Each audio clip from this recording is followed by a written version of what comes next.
আসসালামু আলাইকুম। আজকে করবো মোমো। তার জন্য ময়দাতে আমি 1 চামচ লবণ দিয়ে মেখে নেব। আটা মাখানো রেডি, এতে একটু তেল দিয়ে রেখে দেবো। এবার আমি স্টাফিংটা রেডি করে নেব। স্টাফিংয়ের জন্য আমি নিয়েছি 1 টুকরো গাজর, আর হচ্ছে কপি, বাঁধাকপি, আর একটু চিকেন নিয়েছি। চিকেন মোমো হবে, তার কিছু কুচানো রেডি। এবার রেডি করে নেব এগুলোকে। পরে আমি তেল দিয়ে দিয়েছি। এবার একটুখানি জিরে দিয়ে তার মধ্যে একে একে পেঁয়াজ কুচি দিয়ে ভেজে নেব। প্রথমে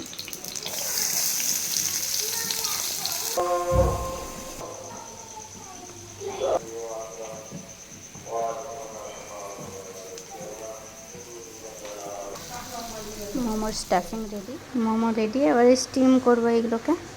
তার জন্য উপর থেকে একটু তেল ব্রাশ করে নেব। স্টিমের জন্য এরকম একটা জালির মধ্যে আমি নিয়ে নিয়েছি। এবার একে একে মোমোগুলোকে সাজিয়ে নেব।